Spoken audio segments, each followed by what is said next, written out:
Force between two charges decreasing with time. Let's see the question.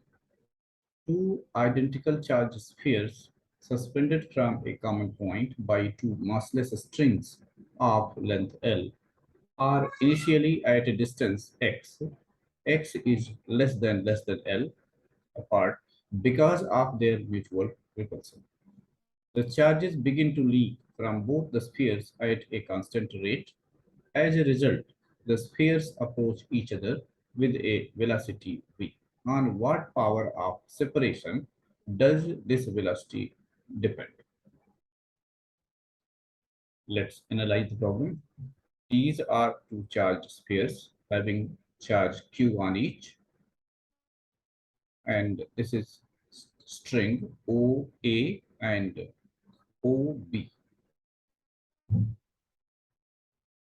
Now, separation between the two charges initially is x.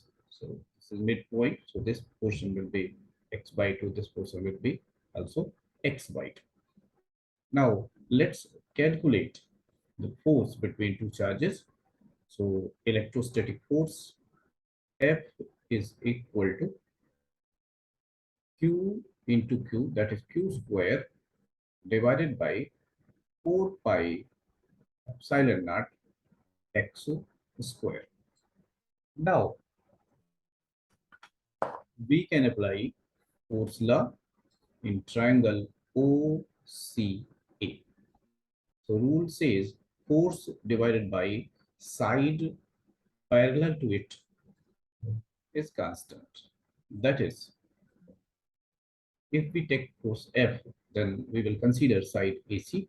So we can say F upon AC must be equal to mg.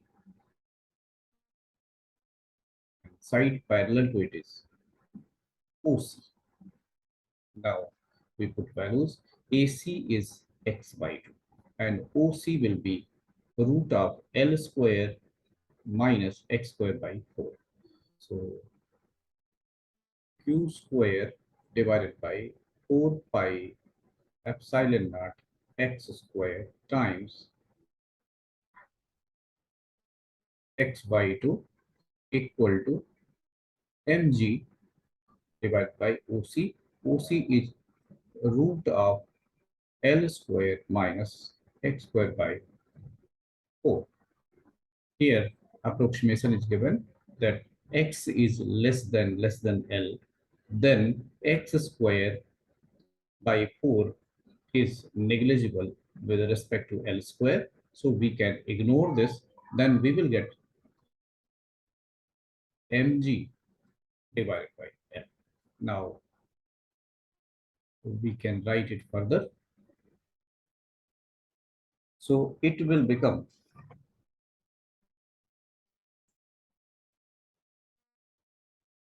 2q square divided by 4 pi epsilon naught x cube equal to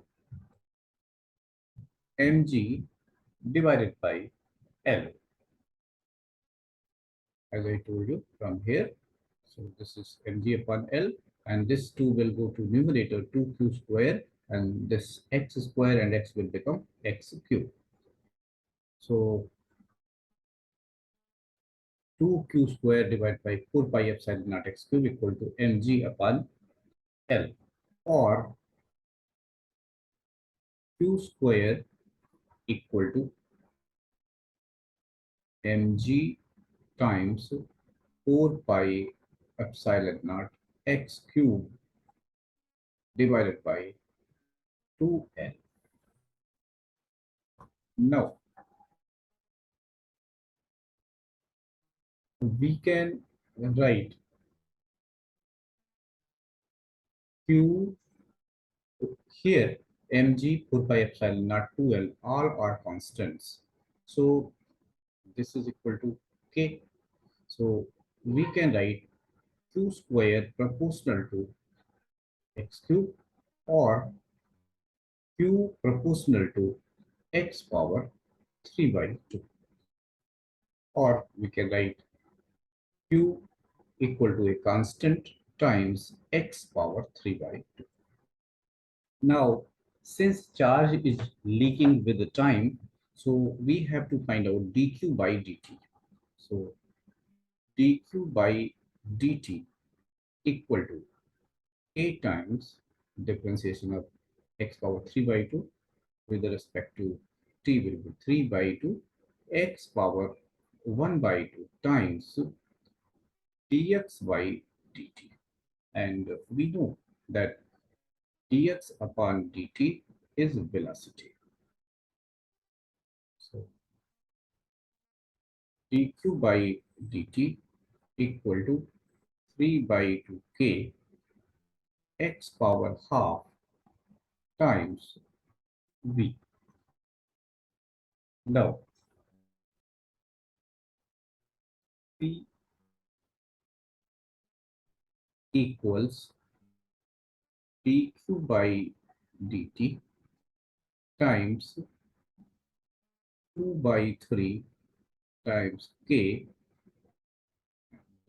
We can write x as minus half because it will go in denominator, and then it can be written as x power minus half.